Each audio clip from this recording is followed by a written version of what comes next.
신문 읽어주는 남자입니다. 우리는 오늘 아침 몹시 궁금합니다. 도대체 이른바 백원우 별동대원으로 활약했던 그가 이번 지난 선거에서 김기현 시장에 대한 이른바 청와대의 하명수사 논란에 깊숙이 개입했다는 의혹을 받던 그가 왜 돌연 검찰 소환조사를 앞두고 극단적인 선택을 했을까? 주변 지인들에 따르면 그의 아들이 명문대학교 입시 면접을 앞두고 있다라며 매우 기뻐했었다라는 얘기도 나오고 있었던 터에 왜 그런 선택을 했을까? 궁금합니다. 그는 최근 청와대로부터 전화를 많이 받았다. 심리적 압박감에 시달렸다. 라고 주변인들은 얘기하기도 했습니다. 오늘 이 문제 상세하게 파헤쳐보겠습니다. 먼저 오늘 조간신문 함께 보시죠. 동아일보입니다. 울산 갔다 온 전 백원우 팀 수사관이 숨진 채 발견됐습니다.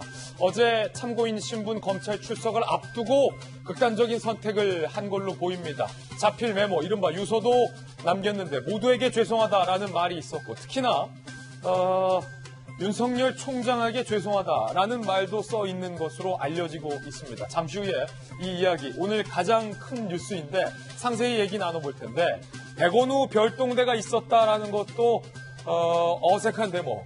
거기에 야당의 유력 정치인을 상대로 한 이른바 청와대의 하명수사, 수사 지휘에 이 수사관이 깊숙이 개입한 건 아니냐라는 검찰의 시각이 있었습니다. 청와대는 최근 이 수사관에게 무엇 때문에 전화를 한 것이죠?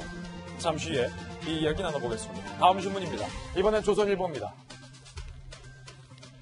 백원우 별동대 알려진 것처럼 창성동 3층에서 따로 홀로 운영되고 있었다. 다른 특감반은 5층에서 운영됐는데 왜 유독 이 백원우 별동대만 3층에서 비밀리에 운영됐을까 궁금합니다. 청민정 전 직원들은요. 아예 사무실도 달랐다. 비서실장의 별동대 거론된 2명은 친이청 팀이다라는 국회 증언과 배치되고 있다라는 지적이 나오고 있습니다. 자, 창성동 3층에서 다른 특감반원과 달리 이 백원우 별동대 2명 무슨 일을 한 겁니까? 묻지 않을 수 없습니다. 김기현 첩보리스트 과연 이 백원우 전 비서관은 누구에게 어디서 받은 겁니까? 묻지 않을 수 없습니다. 다음 신문입니다. 이번엔 한국일보입니다. 자, 그런가 하면 검찰은 유죄수 증거를 확보한 걸로 알려지고 있습니다.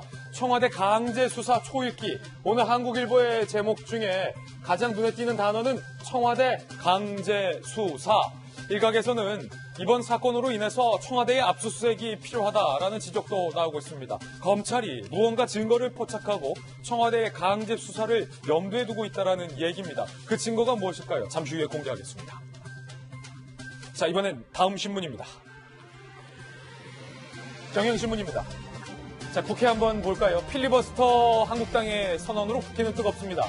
민주당은 한국당의 필리버스터 철회 태도 변화가 없으면 한국당 빼고 선거법 처리하겠다라고 밝혀서 논란입니다. 이해찬 민주당 대표는 타협의 국면을 넘어섰다라고 밝혔고 나경원 한국당 원내대표는 이게 다 민주당 탓이 아니냐라고 이야기를 했습니다.